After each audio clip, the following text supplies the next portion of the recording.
right there. Well, welcome back. Welcome back. Appreciate you certainly viewing in. We're getting good feedback from the new forum. We're kind of open here, kind of talking and trying to answer any questions that you guys have. So send us questions, likes, comments. We certainly want to factor that into the show. Today's topic, I think we're going through two different things here, actually. Screen time on computers and gaming especially, and then it's getting close to back to school pediatric exams. So we're going to go through that a little bit. And we've got Dean Terrezza with us today, and then Ian Bellard. So you want to introduce yourself a little bit, talk a little bit about your background, Dr. Bellard? Sure, yeah. I actually grew up right here in Pensacola, Florida, went to Pensacola High School. From there, I went to University of Florida for my undergraduate degree. I worked as an ophthalmic technician throughout that school experience, as well as a year after that. And then I returned to University of Alabama at Birmingham for optometry school. And then once I graduated there, I joined this group, and it's going on four and a half years now. And so obviously I enjoy who I work with, so we're still here. Another UAB grad. Yes. That's nice. That's right. Yeah. Well, we're fortunate to certainly have you on the team and appreciate you joining us today. And this is fun. We'll just kind of go through it. Cool. But I'll just kind of go in. Computers, we talked a little bit, I think, in some of our past podcasts. But you're the gamer, I think, right, amongst us. So what any recommendations you'd give as far as computer or gaming? Sure. Yeah. And so as much as people think video gamers or whatever are school-age children or younger. There's people in their 30s that are still playing video games. Okay? For sure. And even being in this industry for going on 10 years, sometimes I'm still surprised by how much it can affect your vision. When you're looking at a screen, a lot of times it's closer than the human eye was traditionally designed to view, right? And so when you do it for 10 minutes, it's no big deal. But as you view something up close for longer and longer and longer, it kind of can mess up your focusing system. And trust me, it only gets worse the older you get too.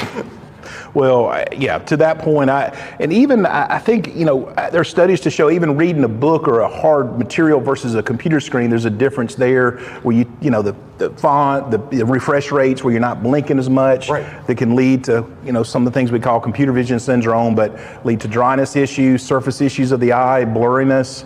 And we always talk about the rule, especially with parents, if the kid is looking at a computer, how often to take breaks. That's correct. Most people don't do it, but at 20 minutes, the system kind of needs a break. And that could be as little as a minute and a half. The secret to that is because you're focusing at this close distance, whatever that distance may be, depending on what you're doing. You look at something far off in the distance, out the window, or even a picture of a distant object will serve to relax the system because it will trick it into thinking it's looking way off. People look at paintings on their wall of distant objects, and that also suffices to relax the eye muscles. Yeah, and that applies to, we're talking about specifically computers and gaming, but phones nowadays are computers too. So if you're just sitting there looking at your phone for hours and hours and hours, that applies to that. Take it a break, just look away for a little bit, relax the muscles, give that eye, a chance to stop accommodating, and then go back to it. Right, yeah. And if you think the amount of work your eye has to do to keep an image clear goes up the closer the object is. And so traditional book reading is usually about 40 centimeters, but now we find that people hold stuff even closer because the phone is smaller. So they're holding it like this, and we've all seen people doing that. And so you're increasing the fatigue the closer you hold the phone as well. The irony of that is IBM studied screen size.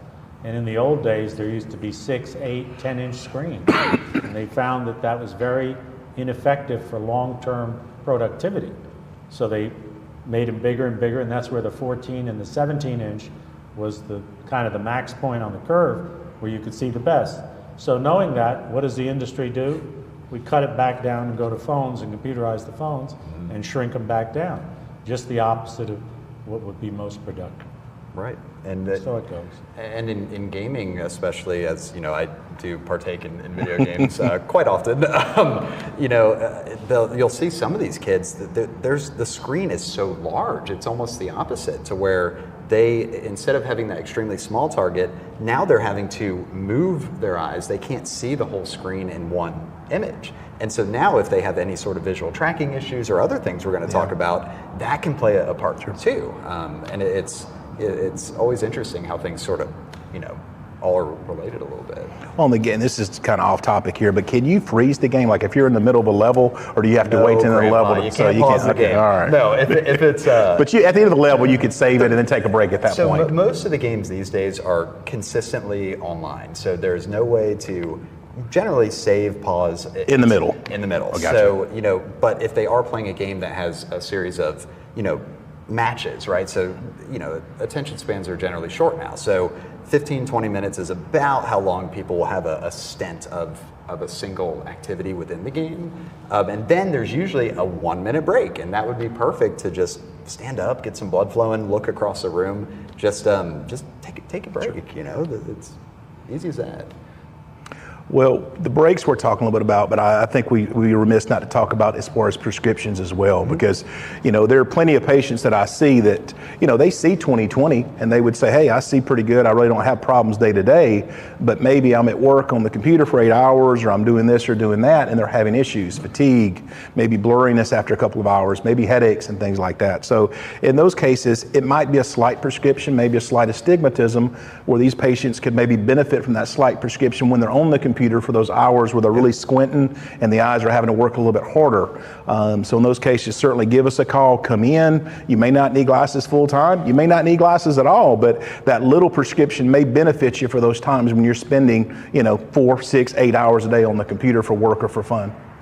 Absolutely. Yeah. That's a good point. It always surprises me. I remember when I was in my training, I would sometimes measure a really small prescription on someone, and by default, I would immediately say, it's not too much, I think you're fine. But then they come back the next year and they still have the same complaint. Hour 1, 2, 3, I'm okay, but unlike video gaming at work, it's not elective. Like sometimes you do have to work that long. Right. And so if a tool like a light pair of computer glasses, hell, why not? It won't permanently harm your vision. It's just a tool. Yep. And I think that to that point, I think there's a misconception a lot of patients have, and a lot of people have, that if you start wearing glasses in general, it may make your vision worse or make you more dependent. And that is not the case. I mean, it just makes it a little bit clearer, a little bit easier. It's not going to make your prescription go up or get worse if you start wearing glasses. Correct. Now, along this line, not to be negative, but Medscape, which is the online version of the American Medical Association newsletter, just said, or they asked the question, are blue light glasses a sham? And basically they came to the conclusion that there wasn't really sufficient evidence to say that they would do any good, but they're selling like hotcakes. Yep. And so that's a case, in my opinion, and we disagree on this, We do. where marketing got ahead of the science. So especially doing that and spending, now some of those glasses can run $28, $38, $58 a pair with no prescription in them. You'd be much better off getting checked, see if you have a small prescription, and get a positive evidence-based reason for your blur on the computer. Right. I agree. I mean, I would never dissuade someone from trying like a blue filter or something like that, but I want them to know the evidence behind it is slim. And so if it feels better, great, keep using it. Once again, it won't hurt you. But if you go into an optical or you look at online stuff, a lot of those people are fairly biased because they're trying to sell you something. That's correct. So why not take the 20, 30 minutes it takes to get an eye exam and just see, if it's necessary. And maybe the solution is different. It could be not blue light glasses. It could be something else causing your issue too. Well, I will say this, even though there's not any literature to show that there's, damage from blue light from your phone or cell phone or computer over time, I do get pretty good feedback from a lot of patients I see at Navy Fed at the NIMAL office, where they say, hey, the blue light or the AR or this filter gives them a little bit of help in the contrast, where they don't feel like they have to strain. And even though it may be a minimal improvement, if you're doing it 8 hours a day, it's kind of like the old, when you're wearing color contact lens, seconds and you're playing soccer and golf, it's not going to change your game. But if you can pick up that ball maybe a couple seconds faster when you're playing baseball, that could be a big difference, day in and day out. So I guess that's where I would say is, hey, yes, I get it that there's not data to show that could do damage, but there, from feedback I'm getting from patients, a lot of patients, I would say 70-75% feel that it does aid them in their daily task at work, is what I would say. I want the public to know that we're not going to be pushing those just for the sake of pushing it. And depending on the case, then you can give it a shot. But it certainly, if it does good for you, then we'll concur with that. Just be an informed consumer, and if the literature changes, it could be that it's a very hard thing to study, right? There's no quantitative measurement you can really take for eye fatigue, except for, how much blue light is entering the eye. Yeah, it's the shortest wavelength of visible light, blah, blah, blah. But it may not be that easy to study. And so it could change, Well, subjective. Just to kind of put a generality around this whole thing. I mean, I think that's the good thing about coming to see us. We're an independent company. Optometrists, we don't have any stock, or we're not allegiant to any particular brand of glasses or contact lenses. And when you come see us and ask us, we can sell you anything that's out there, and we're going to give an honest assessment of your question. We're not going to try to sell you this or sell you that. We don't make any more money that way, but certainly we want to help your needs. Your prescription, whatever your needs are, we want to give the best we can for that. This is an excellent point, because we're like an independent insurance agent. We're not married to selling you State Farm. We handle everything, and that's a very good point, especially when it comes to healthcare. Well, I guess unless we want to do any more on computer, I think we're going to switch gears a little bit and talk a little bit about pediatric eye exams. I get that question quite a bit from parents, as far as, hey, when should my kid get their first eye exam? What does it entail? What are you guys looking for? How is it different than a school screening? So we're going to kind of break that down a little bit. But what would you guys say right off the bat? What age should children start receiving their first annual eye exam? What would you say, Dr. Bellard? So I'll start with reading, I guess a direct excerpt from the National Society for Optometrists. Development of the visual system begins prenatally and continues after birth. Basic visual function develops rapidly during the first year of life. By 6 months of age, vision has become the dominant sense and forms the basis for perceptual, cognitive, and social development. However, maturation of the visual system continues for several years, usually from birth to about 6 years of age. So the vision's already starting to, cook while it's still in the oven, right? And so, to answer it broadly, there's really no hard cutoff as far as when you absolutely need to bring your child in. But if it were my child, I would think before the age of 4, generally. Now that does change if there's any symptoms, developmental delays, if you see an eye turning, or the pediatrician potentially picks something up with a screener. But I would feel better about the world in general if we could see every kid before they enter any sort of schooling. Well, pretty much that's what I say too. If a parent asks me that question, is usually age 4 or 5 before they're starting pre-K, before they're starting kindergarten. We need to get a full exam just to make sure, hey, are they seeing good? Are the eyes moving the same? Is everything working together? But one of my doctors in school started the infancy program, and the reason that program got started was because of kids who had strabismus, eye turn issues that became amblyopic. And so we always want parents to know that if you see your kid with an eye turn in or out, there's just something that's off. Maybe you're holding something, the kid doesn't see it, doesn't respond, they're missing something, they're running into stuff. Anything that would say, hey, there's something fishy going on, we want to catch those patients as soon as we can. We see kids as young as 6 months. So at any age, if there's anything going on, bring them in. We have certain tests we can do. There's ways to figure out what their prescription is. And sometimes with a lot of these things, it's the earlier we catch it, the better the outcome can be. The better success of treatment and preventing other problems that can arise from poor vision. Yeah, you used the term amblyopia. What that means is, even though the eye is built fairly well, it still doesn't see well for a variety of reasons that is still being researched today. But if you can diagnose that and get to it quicker, the depth of that amblyopia, the amount that the child will be handicapped by not having that eye being used, will be less. And that's well documented. Yeah. So definitely come in.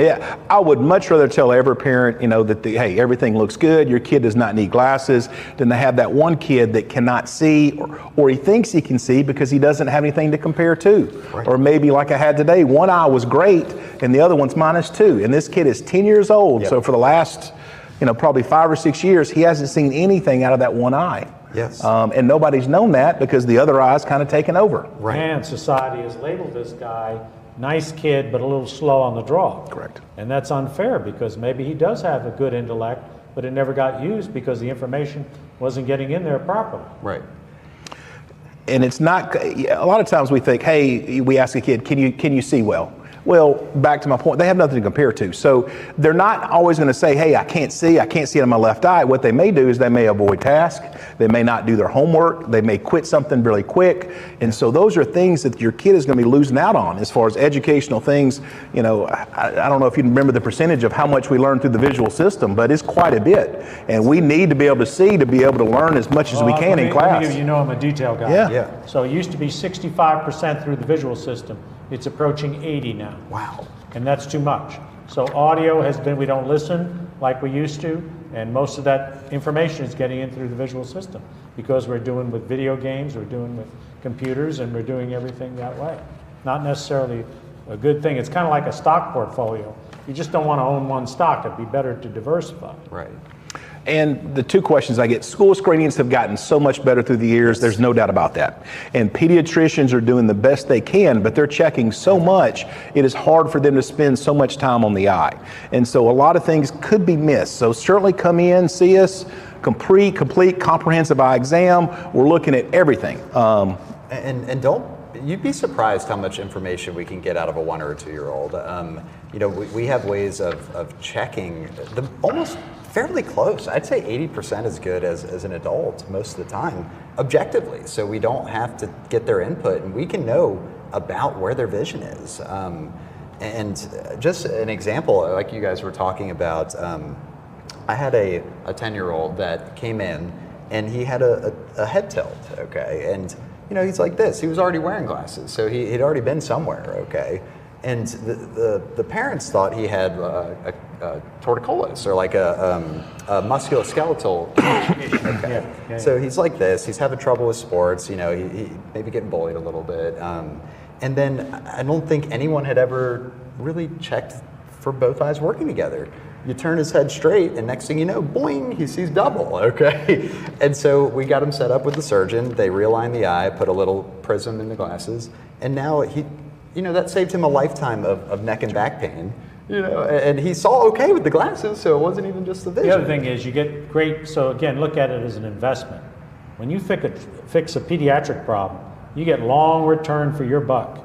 It's like you invested $2 here, this thing will grow to whatever by the time he's an old man ready to retire. And so you've affected the whole curve of his development of what he does in life and his perspective of himself.